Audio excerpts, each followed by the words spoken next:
This is your captain speaking, welcoming you to the beautiful state of Connecticut. If you take a look out to your left, you will see the best of theater and dining. On the right side, you will find great local music and film born right here in Connecticut. For the best in entertainment, Spotlight on Connecticut interviews the most fascinating and talented people across the state and shows you what to do and where to do it. Stay up to date with what's going on with Spotlight on Connecticut and enjoy your stay. Hi everybody, welcome to Spotlight on Connecticut. I'm your host John Francois, and I'm here with musician Babe Laurin. Nice to have you on the show. Thank you, John. Now, we talked a little bit before about how you got your name, because it is a unique name unto itself. So can you tell about that a little bit? Well, I grew up in the Boston area. I grew up as Stanley Elliott Schwartz, a.k.a. Skip. In 1990, I had found my biological family. At that time, I found out that my real name was Babe Laurin. And I said, wow, what a great stage name that would be. I said, why don't I use that? And I said, you know, the difference between Stanley Schwartz and Babe Laurin, which would you choose, John? I would choose Babe Laurin. There was only one problem with that, and that was when some fine-looking ladies came in the bar and you said, hey, babe, I'd turn around. So all the time. Yeah, it was, you know, but so you get used to it after a while. So you basically became a ladies' man based off of Babe Laurin, Oh, right? of course. I hope so. Yes, yes. I hope so. Have you seen the movie Babe? About the pig? About the pig. Not saying you're a pig. I think I do. I know the movie, yeah. Okay. Yeah. All right. So actually, my favorite pig is Wilbur in Charlotte's Web. Really? Yeah. I thought Charlotte was the pig. I didn't know Charlotte was the spider. No, Charlotte's the spider, yeah. Wilbur was the pig, but they were good friends. I need to Every pig deserves a good friend. It does. Yeah, they do. They do. I need to pay attention to pigs and spiders more. But how did this musical journey start for you? Well, in the 50s, everybody needed to have to learn to play an instrument. My brother took up clarinet, and at the age of 3, my mother bought me a Baldwin spinet piano. So at 3 years old, I started playing classical piano. Now, what's a Baldwin spinet piano? It's an upright piano. It's not like a baby grand piano. It doesn't open up. It just looks like a nice piece of furniture. Oh, great. With a keyboard right in front. Great. So at age 3, I started playing guitar, piano. But eventually, music shifted from that 50s kind of early rock and roll, Buddy Holly and all of that, to when the Beatles came out. Oh, of course. And once the Beatles came out, I said, I don't want to play piano anymore. There are no pianists who are rock stars. I want to learn to play guitar. Okay. And it took quite some time for me to get my first guitar. But at about 14 years old, my parents surprised me one Hanukkah and gave me a Harmony acoustic guitar. A Harmony acoustic guitar. It cost $36. Wow.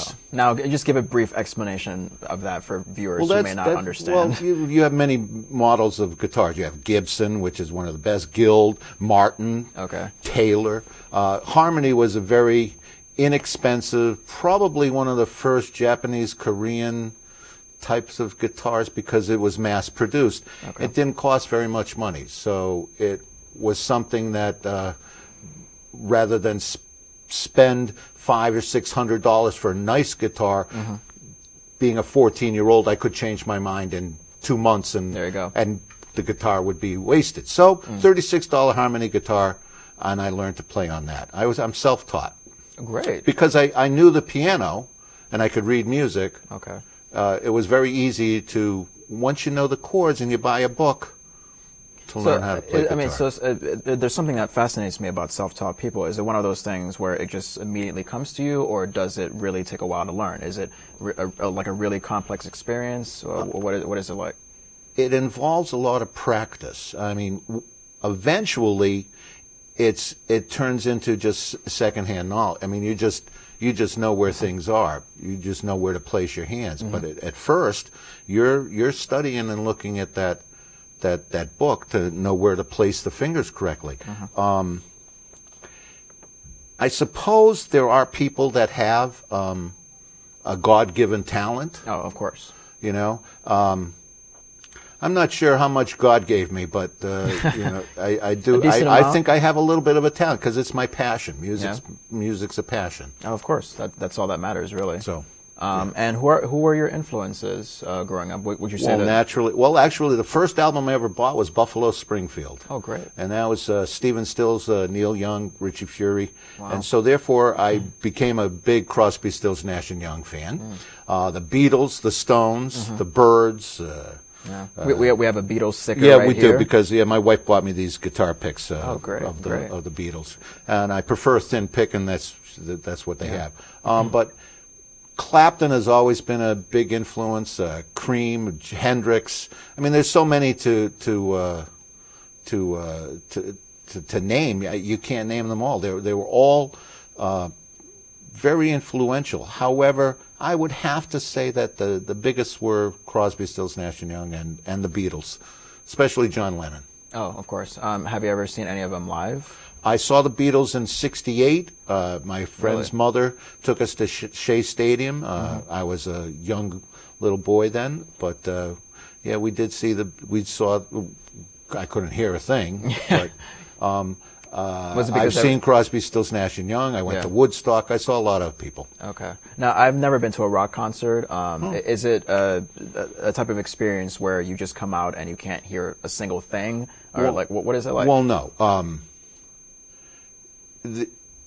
The rock concerts that I've been to were very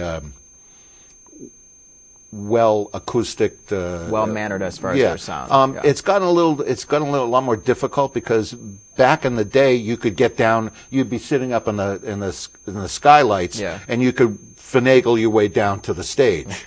Now you can't because of all the security. That's the thing. But when I was 14, 15 years old, going to concerts around the Boston area, there was ways to finagle. Oh, I don't know where my ticket is. I was down there. Yeah. You can make them an excuse. Yeah. So you got to get as close as you could. Nowadays, you can't even walk the aisles without somebody going, "Where's your seat?" Oh, wow. Now, out of curiosity, did you see the Beatles perform on the Ed Sullivan Show? I think I did, yeah. Okay, because I've always heard of that experience as far as like American rock history. Well, that was a staple of a lot of American homes, watching Ed Sullivan on Sunday night. But yes, I believe I did get to see that show. Is it a big memory? No, because there's been many other memories to overshadow that one. Oh, of course, yeah. But yeah, we love the Beatles. Oh, great. Well, who doesn't? I mean, they still live today in their music. Now, all your influences, I mean, do you borrow some of their elements and put it into your music? Or was it just like, all right, I loved what they did, and now I'm going to do my own thing based on what I've heard from them? Well, your influences are your influences, so you're always going to pick something up from the people that have influenced you, but you try to become your own individual artist. Naturally, there's certain ways to, how many chords you're going to have in your progression, this and that. Am I going to use flatted ninths? Am I going to use augmented 13ths? There are certain things. Now, John Lennon, he knew banjo. That's why his chords are so intricate, because he would use banjo chords on the guitar. And to copy that is you wouldn't want to do that, because that's what he did. So you do your own thing. I mean, there are. I try to be as individualistic as I can get. However, things can sound like other things. Like I wrote a song my mother-in-law passed away. I used she loved this song by Neil Young, and I used a little bit of his beat to write the lyrics to this song for her. Okay. So. And how have your family and friends reacted to your My wife has been very supportive. She's actually been my marketing person. We have gone through many highs and lows in the music industry. She's been right by my side. She's been at every concert. She's been at every show. She's been on the internet fighting to get me a songwriting deal or whatever, I joined this institution called Taxi, which was an A&R way to get in to submit music. A few things happened. You get your ups and you get your downs. I've had very good ups and a lot of hard downs. Yeah. Has your wife disapproved of any of your music as far as, the lyrics? No, only the girls that walk by and go, hey, the girls that walk by. By the way, how is that, like, just being a rock musician's wife? Like, what is that experience like? I mean, does she suddenly feel like trash, or like? Oh, what no, does she has like? A great time. She's on all my recordings. She's actually a drummer. Oh. So she does a lot of drumming on a lot of my music. Okay. And she provided all the woos. Really? Yeah. Now, does she have to audition for that role, or? Yeah, of course. I had a lot of women out there coming and wooing me. Okay, great. That's all we need. You do need that support. Now, what kind of topics do you get into your music? Where does your music delve from? Real life experiences? Definitely real life experiences and a lot of inner thoughts. I mean, I've gone through depression, so I've written songs that are quite dark. I've gone through. Love is a very good aspect to write about. Broken love, good love, bad love, whatever love there is. All you need is love. It's a universal musical subject. Exactly. Yeah. So, but then again, I wrote a song when 9/11 happened called "Talking About America." Quickly mass-produced it, quickly recorded it, tried to get it out to radio stations, et cetera, to go, and I still have about 60 copies left at home. Now, was that song in tribute to the victims, or was that a politically charged song? Probably politically charged. I've always been a little radical in my... Liberal, conservative? Oh, me? Yeah. I'm not at all conservative. Well, I'm probably anarchist. Yeah, anarchist. Wow, that sounds devilish. I know, huh? You got to have a little devil in you every now and then. Describe anarchist, because I've heard of that. Well, term, it's just really. that I did a lot of protesting when I was a younger man. Against the war in Vietnam, against this, civil rights were a big issue back in the 60s. Yeah. I'd march. And, did you march on Washington? We marched on Washington a few times. How was that experience? Well, exhilarating. I mean, it was quite fulfilling, and you get to, I was a hippie, I guess is what you'd call it. So, you probably can't tell that now. I can tell, actually. I can, yeah. Okay. And I used to have hair. You still do? I know. Well, it's gone a little bit, but I used to have it's still there. Good hair.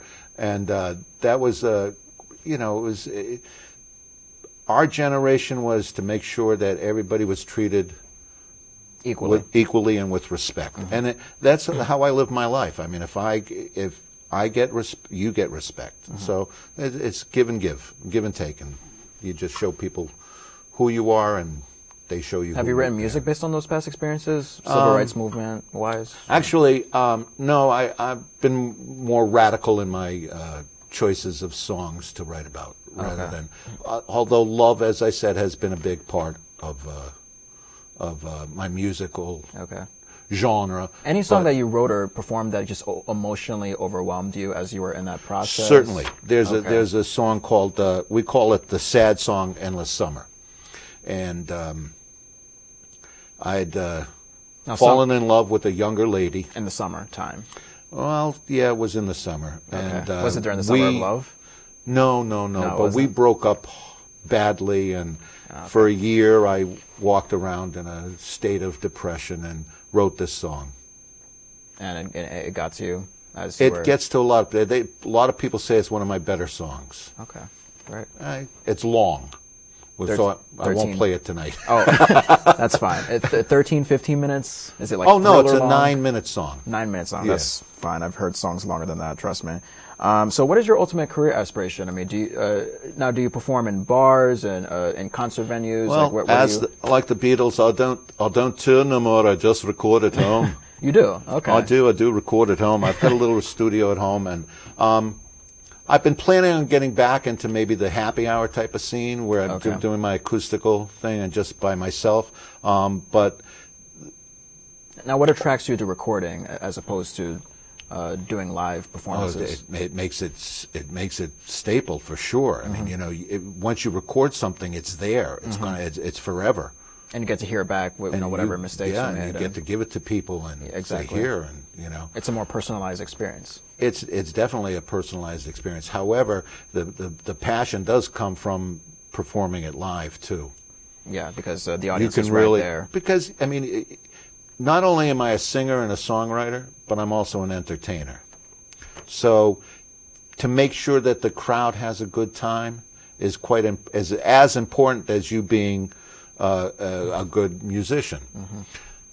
Now, I wouldn't say I'm a Clapton. I'm not a Clapton. I can't do all that fancy lead stuff, but I do play a quite mean guitar. So okay. Now, what do you mean by entertainer? Do you tell jokes in between songs? Like what like entertainer? No, but just to make sure that you care about. There's the people. A lot of things involved in playing out set lists. You want to make sure that you're not playing too many slow songs, and you need to get a fast song in there. You need to have an alternative depending upon what the crowd is like. Okay. So in that aspect, that's what you're entertaining. Some crowds might just sit there and want to hear, all soft music all night long. But you have to recognize that in the crowd, and being a good entertainer, that's how you can do that. If you're a good entertainer, you can read the crowd. If the crowd responds well, then you're doing exactly great. If the crowd doesn't respond, you might need to go home. I have a good sense of humor, so I don't sit up there and go, so a guy fell off a cliff the other day, and I don't tell jokes, but I do make sure everybody's okay out there. Well, I mean, if they're have another drink, at least. Well. Sure, yeah. If there are jokes about people dying, then that's not a good way to go. But now, what do you think of the current music scene today? A lot of people, when they want to make it, when they think about making it, they think, oh, I'm just going to go to American Idol, and Well, I went and auditioned for Did you really? a few things. Yeah, I was going to be the oldest American Idol. Oh, but wow. They didn't take me. I think they've made exceptions. But I did go to the X Factor tryouts, where I got an audition, and I went to The Voice, and millions of people out there. But I mean, that's it's a way to get found, but it's really not the best way. The best way is you got to be at the right place at the right time. Okay. It's not a question of whether you're good or whether you're bad. It's whether you're at the right place at the right time. Yeah. I feel like it's too easy to get on those shows because those audition experiences where they're always looking for the biggest goofball. I feel like it's a great excuse to make an ass of yourself on television. Well, that's what I was going on American Idol for, to make it. Well, no, really? But I mean, if you go out there, look at the guy who did Pants to the Ground. Yeah, that guy. Everybody knows him now. Is he still relevant anymore? I mean, I think I don't know, but for a while, I still recognize him, and he was 3 years ago. Yeah. Right? 3 or 4 years ago? To be honest, I wouldn't recognize him until he sung that song. I don't remember his face, but I do remember the song. But but I'm saying that gave him some exposure at the moment. Is he still doing things, or was it just a brief 15 minutes of fame? I have no idea. Probably. But the music scene nowadays is, I still go out to Cafe 9. I still go out to open mic things, and just for my own personal enjoyment, go out and play my music to people. And if I get an applause, if they like it, it makes me feel good. Great. That's all that matters. Now, I hate to sound like a parent here, but do you have like a certain rating on your music? Is your music for everybody, or for adults, or for teenagers? Like, is there a certain demographic you're trying to reach with your music? What would you say your music is? I'd say it's an adult contemporary. I mean, I really don't know how to classify it because I play an acoustic guitar. I love rock and roll, but there is some little bit. You can hear some country twang in some of it. Okay. I have written some country songs. So I would say I'm a folk rock contemporary artist. A very unique... Eclectic. Eclectic. That's it. That's a very wordy title you're giving to yourself. I love it. Now, the song you're going to be performing for us now is titled... It's called I Sit Alone. I Sit Alone. Yes. Okay. Tell us about that song. Well, the song was written in one of my dark moments where I can't remember exactly, but I have the feeling that one of my ups went down, so therefore I fell into a, what good is this for? So I wrote a real dark kind of song, but then, you know, things happen. You always have dreams. That's why you're out there. You're hoping to get discovered. So your dreams have to stay alive in you. So it kind of encompassed a lot of that. It's one of the songs that it's a song that was chosen out of about 47,000 entries to be on a compilation CD out of California. Okay. So I chose that song because it's quick, it's meaningful, it shows my voice. And it was chosen, so I figured if they chose it, it must be an all right song. All right, great. I can't wait to hear it. So it's I Sit Alone, Babe Laurin. Thanks so much for coming on. Very good, John. Thank you. All right.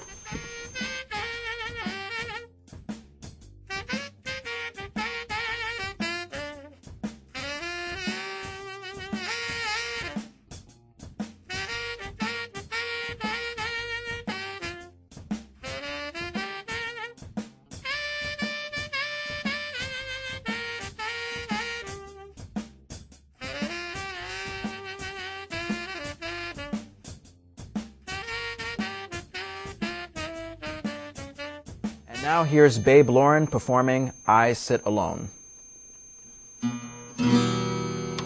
Sitting alone in the darkness, awake in bed, thoughts of Cobain keep running all through my head. Did he, in fact, reach nirvana? Is it all that he said? Sitting alone in the darkness, awake in bed, and I know it's just a dream, but it's everything to me. It's a simple wish I seek, but instead I sit alone. I sit alone.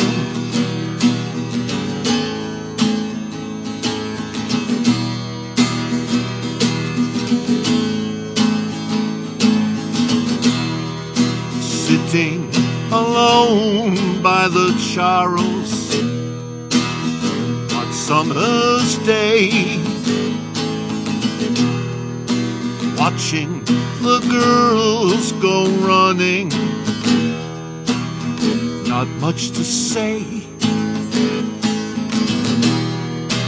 Wish I had a line here, guess I'm on my way.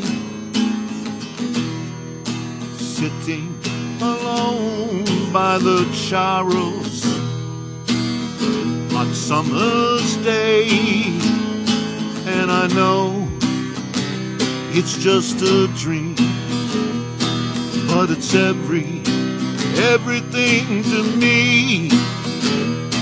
It's a simple wish I seek, but instead I sit alone. I sit alone in the darkness, wake in bed. I sit alone. alone.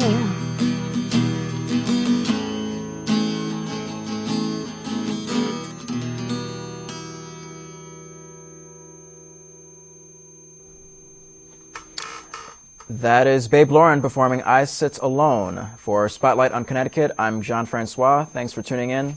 Take care.